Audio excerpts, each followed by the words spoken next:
A man is found dead in an Oklahoma river. No witnesses, no weapon, no answers. The case goes cold while the person closest to him becomes the face of grief. For 17 years, the wrong story is believed, until one forgotten piece of evidence forces investigators to ask a terrifying question. What if they trusted the wrong person?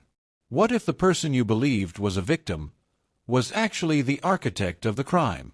Tonight's story isn't just about a cold case. It's about perception, assumptions, and the dangerous comfort of believing what we're told without question. For nearly 20 years, this case sat untouched, buried beneath police reports, half-truths, and a narrative that felt too clean to challenge. A body was found. A community mourned. And one person was quietly placed in the role of the grieving survivor. But true crime has a way of circling back. Hidden inside overlooked evidence, ignored witness statements, and one detail no one thought mattered, a different story waited patiently to be uncovered. A story that flips the roles of victim and suspect, and forces us to confront how easily justice can be delayed when the wrong narrative takes hold. Before we dive in, make sure you subscribe to the channel, turn on notifications, and stay with us until the very end, because the final chapter of this case changes everything you think you know about what really happened. If you believe cold cases deserve answers, if you believe the truth always leaves a trail, then you're in the right place. Let's begin. Just after sunrise on a quiet October morning, a maintenance worker walking along the banks of the Cimarron River near Tulsa, Oklahoma, noticed something lodged between reeds and driftwood. At first, it looked like discarded clothing, dark fabric tangled in mud. But as he stepped closer, the shape became unmistakably human. Police arrived within minutes, sealing off the riverbank as first responders pulled the body from the shallow water. The victim was identified later that afternoon as Ethan Caldwell, a 41-year-old real estate appraiser who lived less than 5 miles from where he was found. He was fully clothed, his wallet still in his pocket, cash untouched. There were no obvious defensive wounds, no weapon nearby, and no signs of a robbery gone wrong. The medical examiner's preliminary report raised immediate questions. Ethan hadn't drowned. He had died before entering the water. Bruising along his neck suggested strangulation, but there were no fingerprints, no DNA beneath his nails, and no witnesses who reported a struggle. To the public, the story seemed tragically simple. A man met with violence at the hands of an unknown attacker. News outlets labeled it a random act. Neighbors described Ethan as quiet, private, and unlikely to have enemies. But investigators knew better. When a crime scene offers so little, it's often because someone worked very hard to make it that way. And the person who reported Ethan missing would soon become central to the investigation. The person who reported Ethan Caldwell missing was his wife, Marissa Hale Caldwell. According to her statement, Marissa claimed Ethan never came home the night before his body was found.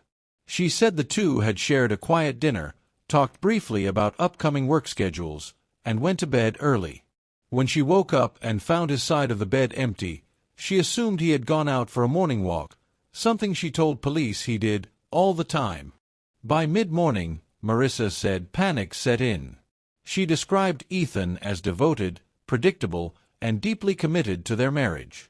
She told detectives there were no recent arguments, no financial strain, and no reason whatsoever for him to disappear. Friends echoed her words.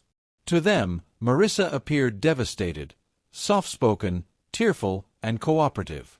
At first glance, she seemed like the definition of a grieving spouse. But detectives noticed inconsistencies almost immediately. Marissa couldn't explain why Ethan's phone had been powered off hours before his estimated time of death. She also struggled to recall specific details about the previous evening, what they ate, what time they went to bed, or whether Ethan received any calls. More troubling was what she volunteered without being asked. She repeatedly emphasized that Ethan would never hurt anyone and had no secrets. Statements investigators hadn't yet questioned. When a case hinges on what's missing rather than what's present, the smallest details can become the loudest clues. And Marissa was talking A lot. On paper, Ethan Caldwell's life appeared stable, even enviable.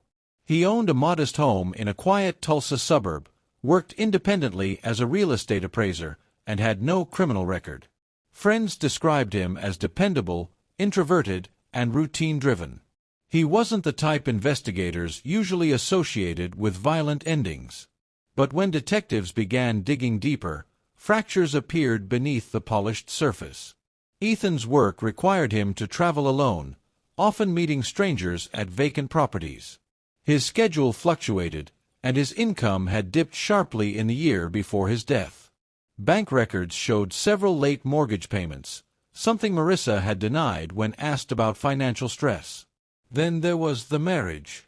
Neighbors reported raised voices late at night, sometimes followed by days of silence between the couple. A close friend of Ethan's admitted he'd once hinted at wanting out, but feared the fallout. Still, no one recalled him expressing fear of anyone, especially not his wife. The most unexpected revelation came from Ethan's email history. Investigators uncovered messages he'd drafted but never sent. They were addressed to an attorney, asking about separation and asset protection. One line stood out: "I need to do this carefully." It was the first documented sign that Ethan may have been planning to leave. And if that was true, someone else in his life stood to lose far more than companionship. Because while Ethan's life looked perfect from the outside, someone close to him may have been quietly preparing for a future without him. Reconstructing Ethan Caldwell's final night proved more difficult than investigators expected, mostly because nearly every detail came from one source, Marissa. According to her timeline, the couple ate dinner around 7 p.m. Ethan allegedly worked on his laptop while she watched television. She claimed there were no visitors, no phone calls, and no disagreements. By 10:30 p.m., she said they were both in bed. But digital evidence told a different story. Ethan's laptop activity ended abruptly at 8:42 p.m., not gradually as Marissa had described. His phone connected briefly to a cell tower near their neighborhood at 9:11 p.m., then went dark, powered off manually, not by battery failure. Security cameras from a nearby gas station captured Ethan's vehicle leaving the area just after 9 p.m. Marissa insisted she had been asleep by then. Investigators also discovered something she failed to mention. Earlier that day, Ethan had withdrawn a significant amount of cash. No purchases followed. The money was never recovered. When questioned again, Marissa suggested Ethan may have gone out to clear his head. She framed it as a sign of emotional struggle, subtly steering investigators toward the idea of depression. But there was no medical history to support that claim. And there was something else, something far more telling. Marissa's phone showed activity well past midnight. Multiple deletions. Multiple location services disabled. The night before Ethan was found wasn't quiet. It was carefully rewritten. As days turned into weeks, investigators noticed a troubling pattern. Marissa's version of events was never exactly the same twice. In her first interview, she said Ethan was calm the night before he died. In the second, she described him as distant. By the third, she suggested he'd been agitated and under a lot of pressure. Each retelling added emotional weight, but also new contradictions. Detectives pressed gently at first, then more directly. Why had she deleted messages from her phone the night Ethan disappeared? Marissa claimed they were old arguments she didn't want to relive. When asked why her phone's location services were turned off for nearly 6 hours, she said it was a software glitch. Records later showed the feature had been manually disabled. Friends who initially rallied around her began to distance themselves. One recalled Marissa asking an unsettling question just days after the body was found: "Do you think they'll ever really know what happened?" Investigators also uncovered life insurance documents Marissa had recently updated, listing herself as the sole beneficiary. The policy had been modified just 3 weeks before Ethan's death. Still, there was no physical evidence tying her to the crime. No DNA. No witnesses. no confession. But in true crime, timelines don't lie, people do. And Marissa's story was beginning to collapse under its own weight. By the end of the first year, the investigation into Ethan Caldwell's death stalled. Without direct physical evidence, prosecutors refused to move forward. Detectives had suspicions, strong ones, but suspicion alone wasn't enough to hold up in court. Marissa remained cooperative on the surface, attending follow-up interviews, responding to calls, and maintaining the image of a woman desperate for answers. Eventually, the case file was marked inactive. Life moved on. Marissa sold the house within 6 months and relocated to Flagstaff, Arizona, telling friends she needed a fresh start. She changed jobs, changed social circles, and slowly stopped mentioning Ethan altogether. To outsiders, it looked like healing. But behind the scenes, the file never fully closed. Every few years, a new detective reviewed the case. Each time, the same red flag surfaced: deleted data, inconsistent statements, and a timeline that only made sense if someone close to Ethan was lying. Still, without new evidence, nothing changed. What no one realized was that technology was catching up. Evidence once considered unusable sat preserved in storage. A single item, overlooked because it seemed insignificant at the time, waited quietly for the science to evolve. And when it finally did, it wouldn't point to a stranger lurking in the dark. It would point back to the person who had been standing in the light all along. Nearly 17 years after Ethan Caldwell's body was pulled from the Cimarron River, the case resurfaced, not because of a witness, but because of science. A newly formed cold case unit began reprocessing physical evidence using advanced touch DNA techniques that hadn't existed at the time of the original investigation. Among the items pulled from storage was Ethan's belt, previously logged, examined, and dismissed as unremarkable. This time, the results were different. Forensic analysts detected partial DNA profiles on the inside of the belt, consistent with prolonged contact under force. When compared against known samples, the match was undeniable. It belonged to Marissa Hale Caldwell. Detectives also revisited cell phone metadata using modern reconstruction software. Despite the deleted data, analysts recovered movement patterns placing Marissa's phone near the Cimarron River just after midnight, the estimated window of Ethan's death. Confronted with the findings, Marissa's demeanor shifted. Gone were the tears. Gone was the cooperative spouse. In her final interview, she asked only one question: "Is this really enough?"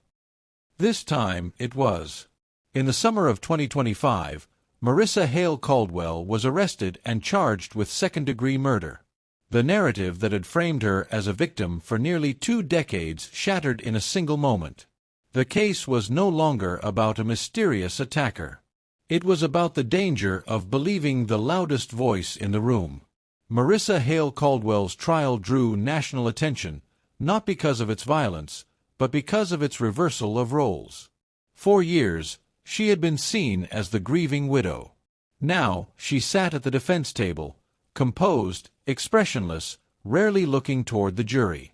Prosecutors laid out a methodical case built not on emotion, but on contradictions.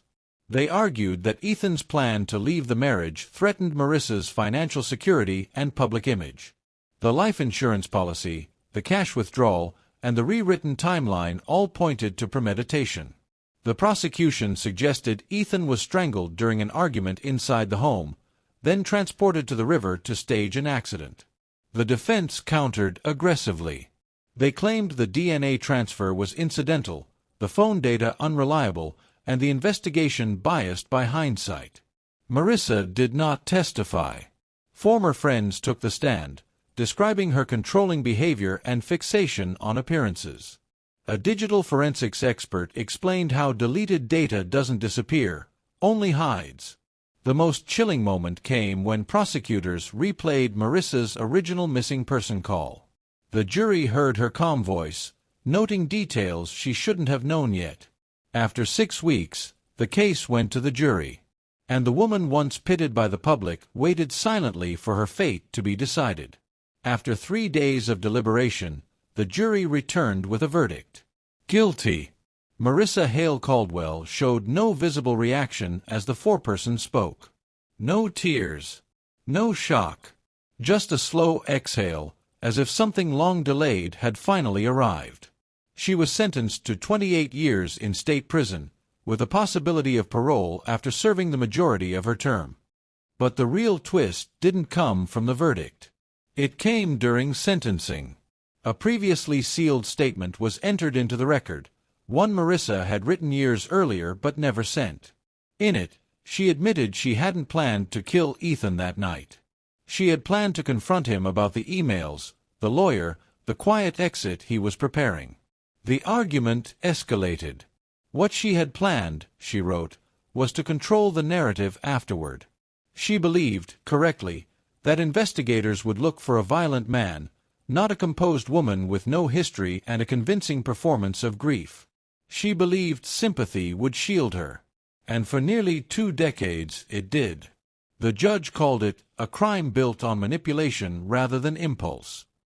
Ethan Caldwell hadn't been killed by a stranger in the dark. He was silenced by the person who understood trust better than anyone else. In the months following Marissa Hale Caldwell's conviction, the case of Ethan Caldwell became a cautionary study taught in criminal justice courses across the country. Not because of forensic brilliance, but because of how long belief delayed justice. Ethan's remaining family described the verdict as relief without closure. His sister said the hardest part wasn't the waiting, it was watching the wrong story be accepted as truth for so long. "We trusted the image," she said, "and it cost us 17 years." Marissa was transferred to a medium security facility in northern Oklahoma, where she declined all interview requests. Former neighbors expressed disbelief, replaying years of sympathy in hindsight. Detectives involved in the case admitted the early assumptions about gender, grief, and motive had shaped the investigation more than evidence ever should have. The river where Ethan was found looks no different today. People walk its banks unaware of the story buried beneath the current. But the case changed how investigators approach spousal crimes, emphasizing behavior over appearances. Cold cases don't always stay cold because the truth is hidden. Sometimes they stay cold because the truth is standing right in front of us, performing exactly the role we expect to see. And when that happens, justice doesn't fail loudly. It fails quietly. Cases like this remind us why telling these stories matters. If you made it to the end, thank you for staying with us, because attention is often the first step toward accountability. Cold cases don't resolve themselves. They're reopened because someone refuses to stop asking questions. If this story challenged your assumptions, take a moment to like the video. It helps these cases reach people who might hold the missing piece. Subscribe to the channel for more deep dives into unsolved and long-forgotten cases, and turn on notifications so you don't miss what's coming next. Most importantly, share this story. Not for shock, but for awareness. Because justice doesn't always come quickly, and it rarely comes easily. And remember, in true crime, the most dangerous lies aren't the ones told in the dark. They're the ones spoken in daylight, by someone we never think to question. Until next time, stay curious, and stay aware.